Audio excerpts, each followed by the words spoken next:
புதுக்கோட்டை ஸ்ரீமான் தக்ஷிணாமூர்த்தி பிள்ளை. அந்த சிறுவன் அப்பொழுதுதான் வாய்ப்பாட்டு கற்றுக்கொண்டு வந்தான். தனியாக ஓரளவு பாடுவதற்கேற்ற பயிற்சி வந்ததும் முதல் முறையாக ஒரு கச்சேரிக்கு ஏற்பாடு செய்யப்பட்டது. அந்த கச்சேரியை சிறுவனின் ஊரான திருச்சியில் காளியம்மன் கோயிலில் நடத்த வேண்டும் என்று விழா குழுவினர் விரும்பினர். பாட்டு பாட சிறுவன் தயார். கச்சேரிக்கு பக்கவாத்தியம் வேண்டுமே. முதல் முறையாக பாடப்போகிறவனுக்கு பக்கவாத்தியம் வாசிக்க லேசில் யார் ஒப்புக்கொள்வார்கள்? புகழ்பெற்ற கஞ்சிரா மற்றும் மிருதங்க வித்வான் ஸ்ரீமான் தக்ஷிணாமூர்த்தி பிள்ளையின் சீடரான தக்ஷிணாமூர்த்தி ஆச்சாரியை மிருதங்கம் வாசிக்க கூப்பிட்டார்கள். யார் என்று பேர் தெரியாத ஒரு சிறுவனுக்கு, அதுவும் அவனது முதல் கச்சேரிக்கு நான் பக்கவாத்தியம் வாசிக்க வேண்டுமா? இது என் தகுதிக்கு குறைவானது என்று சொல்லி மறுத்துவிட்டார் தக்ஷிணாமூர்த்தி ஆச்சாரி. விஷயம் குருவான தக்ஷிணாமூர்த்தி பிள்ளையின் காதுகளுக்கு போனது. தக்ஷிணாமூர்த்தி ஆச்சாரியை கூப்பிட்டு கடிந்து கொண்டார். யாரையும் அப்படி எடுத்தெறிந்து பேசாதே. எவர் எவருக்கு எப்படிப்பட்ட அருள் உண்டு என்பதை எவராலும் கண்டுபிடிக்க முடியாது. அவர்கள் கேட்டுக்கொண்டபடி இந்த சிறுவனுக்கு நீ மிருதங்கம் வாசி என்று சொன்னவர் அந்த கச்சேரியில் தானே முன்வந்து பக்கவாத்தியமாக கஞ்சீராவும் வாசித்தார். மதுரை பொன்னு ஐயங்கார் வயலின் வாசித்தார். 3 மணி நேரம் தொடர்ந்து நடந்த கச்சேரி அது. சிறுவனின் தெய்வீகமான மயக்கும் தன்மை கொண்ட குரல் அங்கு கூடியிருந்த ஆயிரக்கணக்கான ரசிகப் பெருமக்களை கட்டி போட்டது. சிறுவனின் குரல் வளம் கண்டு தக்ஷிணாமூர்த்தி பிள்ளையே பிரமித்து போனார். கச்சேரி முடிந்ததும் கூட்டத்தில் பேசிய பிள்ளை அவர்கள், இந்த சிறுவனுக்கு முருகனின் அருள் இருக்கிறது. கர்நாடக சங்கீத உலகத்துக்கு இவன் மாபெரும் கொடை. எதிர்காலத்தில் இவன் மிகவும் பிரபலமாக திகழ்வான் என்று மனமுருகி பேசி அந்த சிறுவனுக்கு பாகவதர் என்கின்ற பட்டத்தையும் கொடுத்தார். ஒட்டுமொத்த கூட்டமும் கரகோஷம் எழுப்பி ஆர்ப்பரித்தது. தியாகராஜன் என்று அதுவரை அழைக்கப்பட்டு வந்த அந்த சிறுவன் அதன் பின்னால் தியாகராஜ பாகவதர் ஆனான். தமிழ் திரையுலகையும் சங்கீத உலகையும் நடிப்பாலும் தன் குரல் வளத்தாலும் மயக்கிய எம்.கே.டி. பாகவதர் எனப்படும் தியாகராஜ பாகவதரை அறியாதார் எவரேனும் இருக்க முடியுமா? விளையும் பயிரை முளையிலேயே அறியக்கூடிய ஞானம் சித்தர்களுக்குத்தான் உண்டு. மதுரைக்கு அருகே ஒரு சிறு கிராமத்தில் ராமசாமி ஐயர் தம்பதியருக்கு 10வதாக ஒரு ஆண் குழந்தை பிறக்கப் போவதாகவும் அவனுக்கு சுப்பிரமணியம் என்று பெயர் வை என்றும் வருங்காலத்தில் அன்னையின் ஆசிக்கு அவன் பாத்திரமாவான் என்றும் சொல்லிச் சென்றார் சித்த புருஷரான சூட்டுக்கோள் மாயாண்டி சுவாமிகள். சித்தர் சொன்ன மாதிரியே ஆண் குழந்தை பிறந்தது. சுப்பிரமணியம் என்று அவனுக்கு பெயர் வைத்தார்கள். வருடங்கள் ஓட ஓட சித்தர் வாக்கு பலித்தது. சுப்பிரமணியம்தான் பின்னாளில் மாதா புவனேஸ்வரியின் அருள் பெற்ற ஸ்ரீ சாந்தானந்த சுவாமிகள். சிறுவனான தியாகராஜன் பின்னாளில் தியாகராஜ பாகவதர் ஆவான் என்று சொன்ன தக்ஷிணாமூர்த்தி பிள்ளை ஒரு மாபெரும் சித்த புருஷர். ஸ்ரீலஸ்ரீ சின்மயானந்த மௌனகுரு சுவாமி என்பது இவரது திருநாமம். புதுக்கோட்டை ஐயா என்பது பொதுவாக பக்தர்கள் இவரை அழைக்கும் பெயர். ராமசாமி பிள்ளை அமராவதி தம்பதியருக்கு 2வது மகனாக பிறந்தார். தக்ஷிணாமூர்த்தி பிள்ளையை சிறு வயதிலேயே அடையாளம் கண்டு இவன் பிரபலமாக வருவான் என்று உணர்ந்து அவனை வளர்ப்பதில் உதவியவர் முத்து வளர்த்தா பிள்ளை என்ற யோகானந்த சுவாமி. சிறுவனாக இருக்கும்பொழுது விளையாட்டுத்தனமாக தரையிலும் பானையிலும் தட்டிய தக்ஷிணாமூர்த்தி உரிய வயது வரும்பொழுது ஸ்ரீமான் பூண்டியா பிள்ளை அவர்களிடம் சேர்ந்து வாத்திய கலை கைவர பெற்றார். சூட்டுக்கோள் மாயாண்டி சுவாமிகளுக்கும் புதுக்கோட்டை ஐயாவுக்கும், அதாவது தக்ஷிணாமூர்த்தி பிள்ளைக்கும் நெருங்கிய தொடர்புண்டு. ஐயாவை பார்த்த மாத்திரத்தில் அவரது திருவருளை உணர்ந்து ஆசிர்வதித்தவர் மாயாண்டி சுவாமிகள். ஒருமுறை மதுரையில் ஐயாவை பார்த்தார் சுவாமிகள். ஐயா புகழ் பெறாத காலம் அது. நீ பெரிய யோகி குடும்பத்தை சேர்ந்தவன், எனவே உலக இன்பத்தில் மயக்கம் கொள்ளாதே என்று அருளினார் சுவாமிகள். அதோடு முருகப்பெருமானின் அறுபடை வீடுகளுக்குச் சென்று அங்கெல்லாம் ஒரு மண்டலம் தங்கி வழிபாடு செய், ஏழைகளுக்கு இயன்றவரை அன்னதானம் செய் என்று மாயாண்டி சுவாமிகளால் ஆசிர்வதிக்கப்பட்டு அனுப்பி வைக்கப்பட்டவர் தட்சிணாமூர்த்தி பிள்ளை. சூட்டுக்கோள் சுவாமிகளின் பிரார்த்தனையை முடித்த பின்தான் ஐயாவின் வாழ்வில் ஒரு பிரகாசம் வீசியது. எண்ணற்ற கச்சேரி வாய்ப்புகள் இவரை தேடி வந்தன. இதன் பின்னால் தன் காலத்தில் வாய்ப்பு ஏற்படும் போதெல்லாம் அறுபடை வீடுகளுக்குச் சென்று அங்கே ஒரு மண்டல காலம் தங்கி முருகப்பெருமானை வழிபட்டு வந்தார். பல நேரங்களில் மௌன விரதத்தை மேற்கொண்டார். அழகன் முருகனிடம் மயங்கினார். ஐயாவை தரிசித்தாலே பழனி முருகப்பெருமானை தரிசித்தது போல் சந்தோஷப்படுவார்கள் பக்தர்கள். அந்த அளவுக்கு முருகனின் திருவருள் பெற்றவர் தட்சிணாமூர்த்தி பிள்ளை. மூச்சுக்கு மூச்சு முருகா முருகா என்பார். எங்கு எவரை சந்தித்தாலும் ஐயா அவர்களிடம் முதலில் கேட்கிற கேள்வி, ஆண்டவனே சௌக்கியமா? பெயரும் புகழும் ஐயாவை தேடி வந்தன. எத்தனை புகழும் பெயரும் வந்தபோதும் அகந்தையும் கர்வமும் சிறிதும் இல்லாமல் வாழ்ந்தவர் ஐயா. குருபக்தி தெய்வபக்தி இரண்டையும் இரு கண்களாக கருதி வாழ்ந்தார். வாத்திய வாசிப்பில் இவரின் குருநாதர் மான்பூண்டியா பிள்ளை. கலியுக நந்தி லய மேதை என்றெல்லாம் பாராட்டப்பட்டவர் புதுக்கோட்டை ஐயா. மிருதங்கம் கஞ்சிரா இரண்டிலும் தன் அபாரமான வாசிப்பினால் தனக்கென்று ஓர் இடத்தை ஸ்தாபித்து கொண்டவர் ஸ்ரீமான் தட்சிணாமூர்த்தி பிள்ளை. தியாகராஜ பாகவதரும் தட்சிணாமூர்த்தி பிள்ளை அவர்களும் சம்பந்தப்பட்ட இன்னொரு நிகழ்வு சுவாரஸ்யமானது. ஐயாவின் தீர்க்க தரிசனத்துக்கு எடுத்துக்காட்டாக இது விளங்கும்.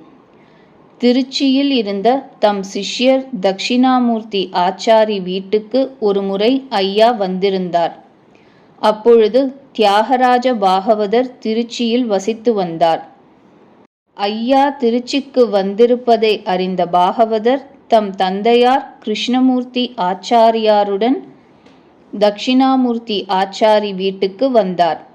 ஏற்கனவே ஐயாவிடம் ஆசி வாங்கிய பாகவதற்கு இன்னொரு முறை அவர் திருப்பாதங்களில் வீழ்ந்து நல்லாசி வாங்க வேண்டும் என்று ஆசை. ஐயாவின் அருகில் நெருங்கிய பாகவதரின் தந்தையார், இப்ப சங்கீதம் கொஞ்ச நாளா கத்துக்கிட்டு வரான், ஐயா அவர்கள் என் மகனை ஆசீர்வாதம் செய்ய வேண்டும் என்றார். புன்னகைத்த ஐயா ஒரு உருப்படியை பாடச் சொன்னார். பாகவதரும் அக்ஷரம் பிறழாமல் பாடி முடித்தார். பிரமாதமாக பாடுகிறாய் என்று பாராட்டினார் ஐயா. பிறகு ஐயாவுக்கு பெரிய கும்பிடு போட்டு சாஷ்டாங்கமாக நமஸ்காரம் செய்தார் பாகவதர். அப்படி நமஸ்காரம் செய்யும் பொழுது அவரது பூநூலில் கோத்திருந்த இரும்புச் சாவி தரையில் விழுந்து நங்கென்று ஒலி எழுந்தது. அதை கவனித்த ஐயா பாகவதரின் தந்தையை பார்த்து, ஆண்டவனே, உங்கள் பையனிடம் இருக்கும் இரும்புச் சாவி ஒரு காலத்தில் தங்கச்சாவி ஆகலாம் என்றார் தீர்க்கமாக. பின்னாளில் ஐயா மறைந்த பிறகு சென்னையில் ஒரு திரையரங்க திறப்பு விழாவுக்கு பாகவதரை அழைத்திருந்தார்கள். அப்பொழுது அவர் கையில் தங்கத்தால் ஆன ஒரு சாவியை கொடுத்து தியேட்டரை திறக்கச் சொன்னார்கள். பிறகு அந்த தங்க சாவியை பாகவதற்கே அன்பளிப்பாக கொடுத்தார்கள். அப்பொழுது ஐயாவின் நினைவுதான் வந்தது பாகவதருக்கு. இதை அடுத்த ஒரு சில நாட்களில் திருச்சி தட்சிணாமூர்த்தி ஆச்சாரி வீட்டுக்கு சென்று தங்க சாவியை அவரிடம் காட்டி ஐயாவை பற்றி கண்ணீர் மல்க நினைவு கூர்ந்தாராம் பாகவதர். தட்சிணாமூர்த்தி பிள்ளை அவர்கள் தம் பரிவாரம் புடைசூழ கச்சேரிக்கு வருவதே ஓர் ஒப்பற்ற காட்சியாகும். விஐபிக்கள், சாமியார்கள், சீடர்கள், கூஜா, வாத்தியங்கள், வெற்றிலை பெட்டி, இப்படி ஒரு மாபெரும் படையுடன் கனஜோராக வருவார். பிள்ளைக்கு வெற்றிலை என்றால் அவ்வளவு உயிர். அதுவும் தளிர் வெற்றிலையை மட்டுமே இவர் பயன்படுத்துவார். ஒருமுறை தன் பக்தர் ஒருவரின் பிரார்த்தனைக்காக ஐயாவும் பழனிக்கு வந்து தங்கியிருந்தார். இருவரும் அடுத்த வீடுகளில் பழனியில் தங்கியிருந்தனர். ஐயாவினுடைய பக்தரின் பிரார்த்தனை மிகவும் பரிதாபமானது. அந்த பக்தர் மும்பையைச் சேர்ந்தவர். வியாபாரியான அவர் மிகப்பெரிய செல்வந்தர். ஒரு கச்சேரிக்காக ஐயா மும்பை சென்ற பொழுது அவரது இல்லத்தில் தங்கினார். ஐயாவை நன்றாக உபசரித்த அந்த பக்தர் ஒரு பிரார்த்தனையை வைத்தார். என் மகனுக்கு வயது 7. ஆனால் அவனால் பேசவோ நடக்கவோ முடியவில்லை. இத்தனை செல்வம் இருந்தும் என் மகனை இந்த கோலத்தில் தினமும் பார்ப்பதற்கு என் மனம் வேதனைப்படுகிறது. எத்தனையோ மருத்துவம் பார்த்துவிட்டேன். கோயில் கோயிலாக ஏறி இறங்கிவிட்டேன். ஆனால் பயனில்லை. அவனை சரிப்படுத்தி தாருங்கள், புதுக்கோட்டை ஐயாவே என்று அவரது கால்களில் விழுந்து கதறினார். ஆண்டவனே ஆண்டவனே என்று பதறிய ஐயா, எழுந்திருங்கள் என்று அவரை தூக்கிவிட்டார். பிறகு, தைப்பூச வேளையில் பழனிக்கு வாருங்கள், 1 மண்டல காலம் அங்கே தங்கி இருந்து விரதம் அனுஷ்டியுங்கள். தைப்பூச காலத்தில் நானும் பழனியில்தான் இருப்பேன். உங்கள் மகனுக்காக நானும் பிரார்த்திக்கின்றேன். கவலைப்படாதீர்கள், ஆண்டவன் பார்த்து கொள்வான் என்று சொன்னார். அதன்படி ஒரு தைப்பூச வேளையில் மும்பையில் இருந்து புறப்பட்டு வந்தது குடும்பம். இப்பொழுது பழனியில் அடுத்த இல்லங்களில் அன்பரின் குடும்பத்தினரும் ஐயாவின் கோஷ்டியினரும் தங்கியிருக்கிறார்கள். அன்று தளிர் வெற்றிலை வாங்கி வரச் சொல்லி தன் சீடன் ஒருவனை கடைக்கு அனுப்பினார் ஐயா. போனவன் திரும்பி வரும்பொழுது சாதாரண வெற்றிலையுடன் வந்தான். தளிர் வெற்றிலைக்காக கடையாக ஏறி இறங்கினேன், எங்குமே கிடைக்கவில்லை ஐயா என்றான். ஆண்டவனே, இவ்வளவு பெரிய ஊரில் எனக்கு தளிர் வெற்றிலை கிடைக்க நீ அருளவில்லை போலும். பரவாயில்லை, இருப்பதையே உன் பிரசாதமாக எடுத்துக்கொள்கிறேன் என்று தளிர் வெற்றிலை கிடைக்காத குறையை பழனி முருகனிடமே ஒரு கோரிக்கையாக வைத்தார். தன் அத்யந்த பக்தன் ஒருவன் கோரிக்கை வைத்தால் அதை நிறைவேற்றாமல் விடுவாரா பழனி முருகன்? பழனியில் வெற்றிலை கொடிக்கால்கள் நிறைய உண்டு. அப்படி ஒரு கொடிக்காலுக்கு சொந்தமான பிரமுகர் தீராத வயிற்று வலியால் துடித்து வந்தார். அன்றிரவு அந்த பிரமுகரின் கனவில் வந்த முருகப்பெருமான், பழனியில் என் பக்தன் தட்சிணாமூர்த்தி பிள்ளை தங்கியிருக்கிறான். அவனுக்கு தளிர் வெற்றிலை என்றால் மிகவும் பிடிக்கும். நாளையிலிருந்து தினமும் காலை வேளையில் அவனுக்கு தளிர் வெற்றிலை கொண்டு போய் கொடு. உன் வயிற்று வலியை நான் குணமாக்குகிறேன் என்று அருளினான் முருகப்பெருமான். கனவிலிருந்து விழித்த பிரமுகர் சந்தோஷமானார். வயிற்று வலியை குணமாக்குவதற்கு தளிர் வெற்றிலைதான் உனக்கு ஃபீஸா? சந்தோஷம் முருகா என்றவர் எப்பொழுது விடியும் என்று பார்த்திருந்து தளிர் வெற்றிலை பறித்து ஐயா தங்கியிருக்கும் இடத்தை விசாரித்து அடைந்தார். ஐயாவை சந்தித்து தன் கனவு உட்பட எல்லா விவரத்தையும் சொன்னார். நெகிழ்ந்து போனார் ஐயா. ஆண்டவனே, தளிர் வெற்றிலைக்காக உன்னை இந்த அளவுக்கு சிரமப்படுத்தி விட்டேனா? அதுபோல் என்னை நம்பி இங்கு வந்து தங்கியிருக்கும் மும்பை குழந்தையையும் குணமாக்கு. அதுவும் உன் பொறுப்புதான் என்று உளமாற பிரார்த்தித்தார். அதே தினம் மாலை வேளை மும்பை வியாபாரியின் மகன் வீட்டு வாசலில் அமர்ந்து தெருவில் கடந்து போகும் பக்தர்கள் கூட்டத்தையே வேடிக்கை பார்த்து கொண்டிருந்தான். அவனால் பேச முடியுமா, நடக்க முடியுமா? இரண்டும் தான் முடியாதே. எனவே உட்கார்ந்த இடத்திலிருந்தே அமைதியுடன் எல்லாவற்றையும் பார்த்து கொண்டிருந்தான். அப்பொழுது திடீரென இவன் அருகே வந்த சிறுவன் ஒருவன் சுற்றும் முற்றும் பார்த்தான். பிறகு பொசுக்கென அவனது இடுப்பில் இருந்த தங்க அரைஞான் கயிற்றை அறுத்து கொண்டு ஓட ஆரம்பித்தான். வியாபாரியின் மகன் அதிர்ந்தான். பிறகு அவனை பிடிங்க பிடிங்க, என் அரைஞான் கயிற்றை அறுத்துட்டு ஓடுறான் பாருங்க என்று பெருங்குரல் கொடுத்து அலறியபடியே சிறுவனை துரத்தி கொண்டு தெருவில் வளைந்து நெளிந்து ஓட ஆரம்பித்தான். பிடிங்க பிடிங்க என்று தங்கள் வீட்டு வாயிலிலிருந்து குரல் வருகிறதே, என்ன ஏது என்று பார்ப்பதற்காக வீட்டை விட்டு வெளியே வந்த மும்பை வியாபாரியும் அவர் மனைவியும் அதிர்ந்து போனார்கள். குரல் கொடுத்து கொண்டே வெகு வேகமாக துரத்தி போகும் தங்கள் மகனை பார்த்து மகிழ்ந்தனர். இருவரும் மகனை துரத்தி கொண்டு ஓடினர். தங்க அரைஞான் கயிற்றை அறுத்து கொண்டு போன சிறுவன் ஒரு கட்டத்தில் அதை தரையில் போட்டுவிட்டு மாயமாக மறைந்தான். எங்கு தேடியும் அவன் சிக்கவில்லை. சிக்குவதற்கு அவன் என்ன ஆறறிவு பாலகனா? அறுபடை வீட்டு குமரன் ஆயிற்றே. தட்சிணாமூர்த்தி பிள்ளையின் வாக்குக்கு இணங்க மும்பை வியாபாரியின் மகனுக்கு பேச்சை கொடுக்கவும் நடமாட வைக்கவும் தானே மலையிலிருந்து அவன் கீழே இறங்கி வந்தான். மகனுடன் திரும்பி வந்த மும்பை வியாபாரி குடும்பத்தினர் பக்கத்தில் தியானத்தில் இருந்த தட்சிணாமூர்த்தி பிள்ளையின் பாதங்களில் வீழ்ந்து பணிந்தனர். ஐயாவும் இருந்த இடத்தில் இருந்தபடியே பழனி மலையை அண்ணாந்து பார்த்து, ஆண்டவனே, உன் திருவிளையாடலே திருவிளையாடல், நன்றி குமரா என்று பெருங்குரல் எடுத்து கூறினார். புதுக்கோட்டை ஸ்ரீமான் தட்சிணாமூர்த்தி பிள்ளை, அதாவது புதுக்கோட்டை ஐயா எப்படி இருப்பார்? 6 அடி உயரம், நல்ல தேகம், அதற்கு தகுந்த பருமனும் உடையவர். கண்கள் எப்பொழுதும் பிரகாசமாக இருக்கும். நல்ல குணமுடையவர். தயால ஸ்வபாவம் உண்டு. எப்பொழுதும் கலகலவென்று பேசிக்கொண்டே இருப்பார். ஐயாவின் மிருதங்க வாசிப்பை போற்றி பாராட்டாத சங்கீத அன்பர்களே இல்லை எனலாம்.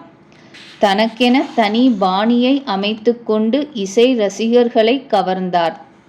சக கலைஞர்களையும் உற்சாகப்படுத்தும் குணம் கொண்டவர்.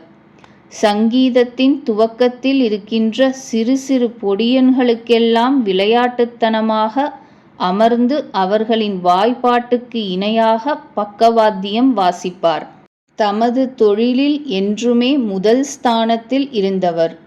தற்புகழ்ச்சி, பொறாமை, இழிகுணத்தார் சேர்க்கை, கட்சி பூசல் போன்ற எந்த ஒரு நோயும் தீண்டாத தூய மனத்தவர் என்று பாபநாசம் சிவன் அவர்கள் புதுக்கோட்டை ஐயாவை போற்றுவார்.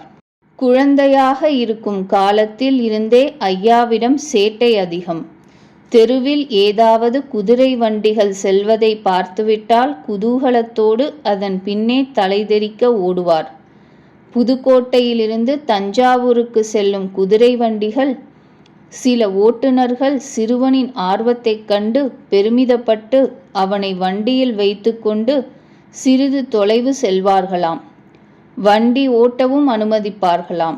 அப்பொழுது ஐயாவுக்கு ஏற்படும் மகிழ்ச்சியே அலாதி. விளையாட்டே கதி என்று இருந்தால் படிப்பு எப்படி வரும்? பள்ளி படிப்பில் ஐயாவுக்கு நாட்டம் செல்லவில்லை. இதை அறிந்த யோகானந்த சுவாமிகள், அதாவது ஐயாவை வளர்த்தவர், ஐயாவுக்கு தாமே நேரடியாக பாடங்களை சொல்லிக் கொடுக்க ஆரம்பித்தார். காலம் மெல்ல மெல்ல ஓடியது. யோகானந்த சுவாமிகளுக்கு வைத்தியம், ஜோதிடம் நன்றாக தெரியும்.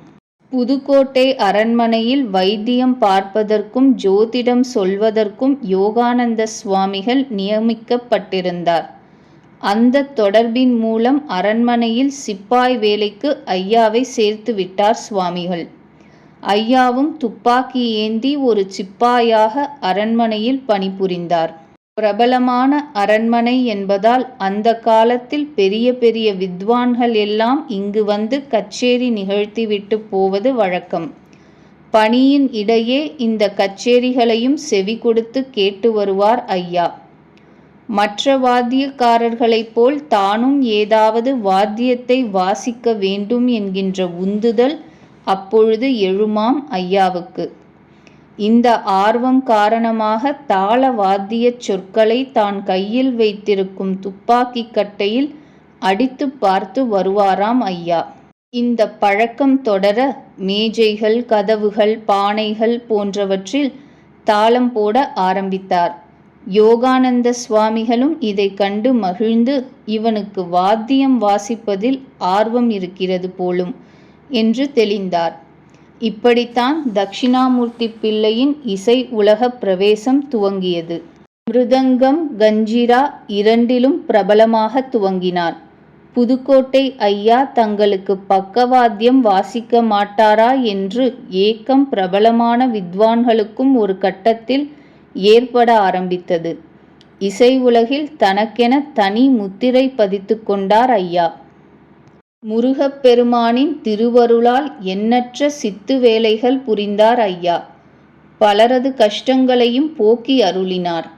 இறைவன் இவருள் புகுந்து பல லீலைகள் நடத்தினான் என்றே சொல்ல வேண்டும்.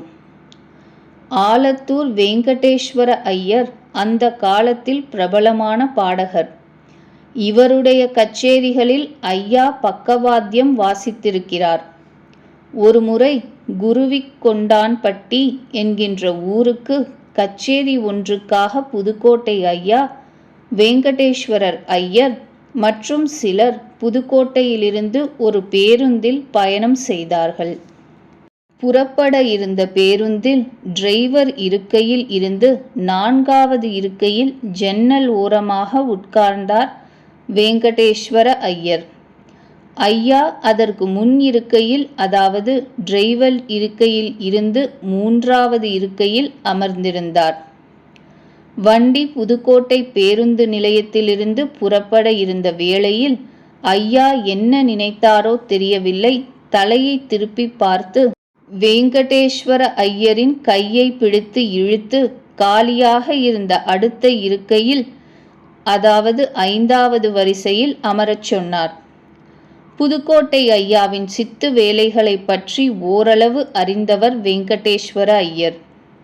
எனவே ஐயா சொன்னதும் ஏன் எதற்கு என்று கேள்வி கேட்காமல் சட்டென இருக்கை மாறி அமர்ந்து கொண்டார். பேருந்து புறப்பட்டு போன சில நிமிடங்களிலேயே ஒரு பெரிய கல் மீது மோதி நிலை குலைந்தது. இதில் வெங்கடேஸ்வர ஐயர் முன்பு அமர்ந்திருந்த இருக்கையில் அமர்ந்திருந்தவரின் மண்டையில் பலத்த அடி. நல்ல வேளையாக இவருக்கு பின்னால் அமர்ந்திருந்த ஐயருக்கு ஒன்றும் ஆகவில்லை. அப்பொழுதுதான் ஐயருக்கு புரிந்தது தன்னை ஏன் இருக்கை மாறி அமரச் சொன்னார் என்று. யோகானந்த சுவாமிகள் சொன்ன உபதேசத்தின்படி அவர் சமாதி ஆன இடத்தில், அதாவது புதுக்கோட்டை நகருக்கு அருகில் அடப்பன் வயலில் ஸ்ரீ தண்டபாணி பெருமானுக்கு ஒரு கோயில் கட்டினார் ஸ்ரீமான் தட்சிணாமூர்த்தி பிள்ளை. இந்த இடத்தில்தான் யோகானந்த சுவாமிகள் ஹடயோகம் செய்து வந்தார் என்பது குறிப்பிடத்தக்கது. தவிர சுவாமிகள் சமாதியான இடத்தில் ஒரு கோயிலும் கட்டினார் ஐயா. தன் சொந்த சம்பாத்தியமான சுமார் 50,000 ரூபாய் செலவில் தண்டபாணி திருக்கோயிலையும் சுவாமிகள் சமாதி திருக்கோயிலையும் கட்டி முடித்து அதற்கு கும்பாபிஷேகமும் செய்து முடித்தார் புதுக்கோட்டை ஐயா. இந்த ஸ்ரீ தண்டபாணி ஆலயத்தில் பிரதிஷ்டை ஆகி இருக்கிற முருகப்பெருமானது மூலவர் விக்கிரகம் அவ்வளவு அழகானது. மிகவும் தத்ரூபமாக இருக்கும். கட்டிக்குளம் சூட்டுக்கோள் மாயாண்டி சுவாமிகளும் புதுக்கோட்டை ஐயாவும் சேர்ந்து போய் ஸ்ரீ தண்டபாணியின் 2 விக்கிரகங்களை தேர்வு செய்தார்கள். அதில் ஒன்று திருப்பரங்குன்றம் காகபுஜண்டர் மலை உச்சியிலும் மற்றது இங்கேயும் பிரதிஷ்டையாகி உள்ளன. ஐயா இருந்தவரை இந்த ஆலய பராமரிப்புக்கு வேண்டிய உதவிகளை தொடர்ந்து செய்து வந்தார். ஆனால் அவரது காலத்திற்கு பின் முருகப்பெருமான் ஆலயமும் யோகானந்த சுவாமிகளின் சமாதியும் கவனிப்பார் இல்லாமல் போயின. மாயாண்டி சுவாமிகளுடன் ஏற்பட்ட தொடர்பால் பல ஞானிகளின் தொடர்பு புதுக்கோட்டை ஐயாவுக்கு ஏற்பட்டது. கச்சேரி செய்யும் நாட்கள் தவிர மற்ற தினங்களில் முருகன் அருளும் திருத்தலங்கள் உட்பட பல ஆலயங்களுக்கு சென்று இறை இன்பத்தில் மூழ்கினார் ஐயா. மாயாண்டி சுவாமிகளின் உபதேசப்படி அடிக்கடி மௌன விரதம் கடைபிடித்து அறுபடை வீடுகளுக்கு பயணமானார் ஐயா. தவிர முருகப்பெருமான் எங்கெங்கெல்லாம் குடிகொண்டிருக்கிறாரோ அங்கெல்லாம் பயணப்பட்டு ஒரு மண்டல காலத்திற்கு தங்கி வழிபட்டார். அங்கு வரும் பக்தர்களுக்கு பல உதவிகளையும் புரிந்தார். ஞானிகளின் தொடர்பு பெருக பெருக ஐயாவின் வாழ்க்கை முறையிலும் மாறுபாடுகள் தெரிய ஆரம்பித்தன. ஐயா எங்கு போனாலும் அவருடன் பல துறவிகளும் இருப்பது வாடிக்கையான ஒன்றாக ஆனது. இந்த காலத்தில் ஐயாவின் நித்திரை குறைந்தது, உணவும் குறைந்தது. ஒருமுறை பாடகச்சேரி ராமலிங்க சுவாமிகள் ஐயாவை திருச்சியில் சந்தித்தார். ஐயாவிடம் தாது வருடம் நினைவில் இருக்கட்டும் என்று சொல்லிவிட்டு போனார். ஐயாவும் புன்னகைத்து கொண்டார். இதன்பின் இந்த இருவரும் சந்தித்து கொள்ளும் போதெல்லாம் பாடகச்சேரி சுவாமிகள் ஐயாவிடம் தாது வருடத்தை பற்றி நினைவுபடுத்தி கொண்டே இருந்தார். இதன் பின்னர் ஐயாவுக்கு சஷ்டியப்த பூர்த்தி நடந்தது. அதாவது ஐயாவின் துணைவியாருடன் அவரது பெயர் பழனி அம்மாள்.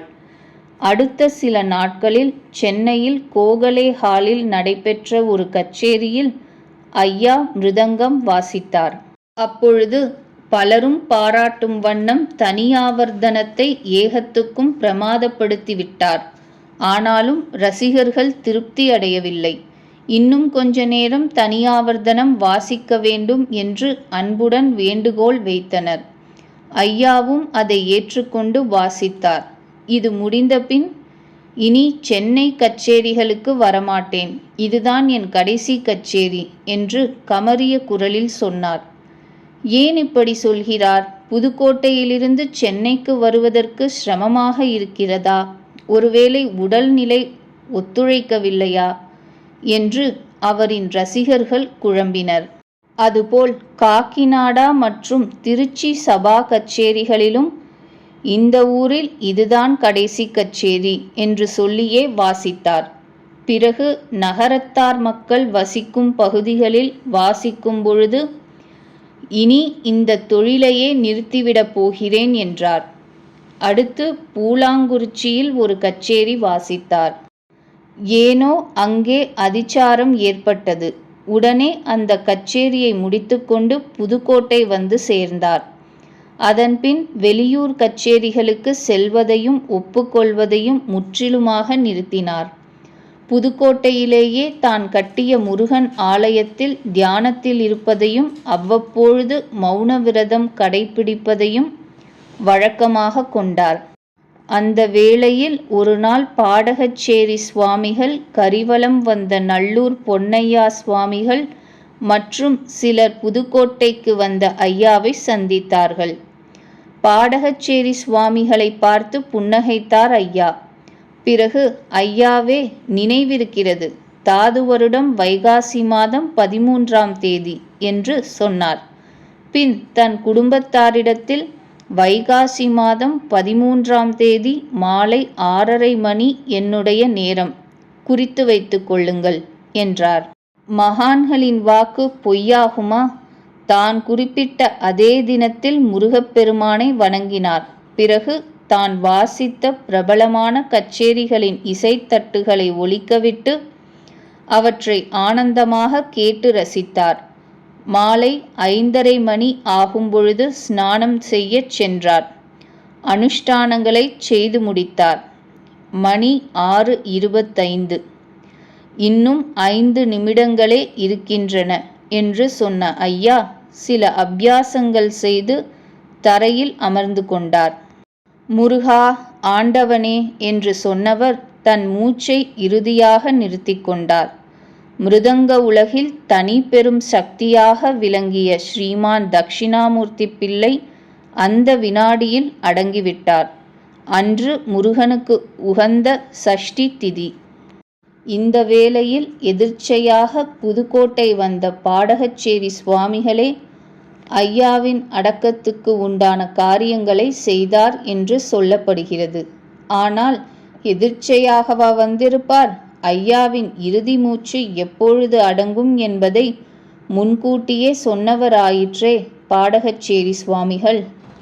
ஐயாவின் துணைவியாரான பழனியம்மாள் என் கணவருக்கு உண்டான கிரியைகளை நடத்த வேண்டுமே என்று பாடகச்சேரி சுவாமிகளிடம் கேட்டதற்கு, ஐயா இன்னும் மரணம் அடையவில்லை, தன் ஜீவனை அடக்கி வைத்திருக்கிறார். அவரது உயிர் இன்னும் 1 வருடத்துக்கு இங்கேயேதான் இருக்கும். அதனால் கிரியைகள் எதுவும் கூடாது.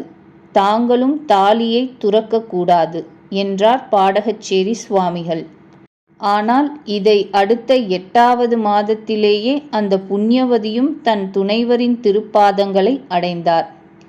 சங்கீத உலகில் ஒரு ஜாம்பவானாக விளங்கினாலும் சிறந்த மனித நேயராக, ஆன்மீகவாதியாக, மாபெரும் சித்த புருஷராக, சக கலைஞர்களையும் மதிக்கக்கூடிய ஒரு மனப்பக்குவம் கொண்டவராக வாழ்ந்த ஸ்ரீமான் தட்சிணாமூர்த்தி பிள்ளை சிறந்த தவயோகி. முருகப்பெருமானின் பரிபூர்ண அருள் பெற்று அவனது தரிசனத்தை பெற்று அனுபவித்தவர். அந்த மகானை வணங்கி குருவருளும் முருகப்பெருமானின் ஆசியையும் பெறுவோம். திருச்சிற்றம்பலம்.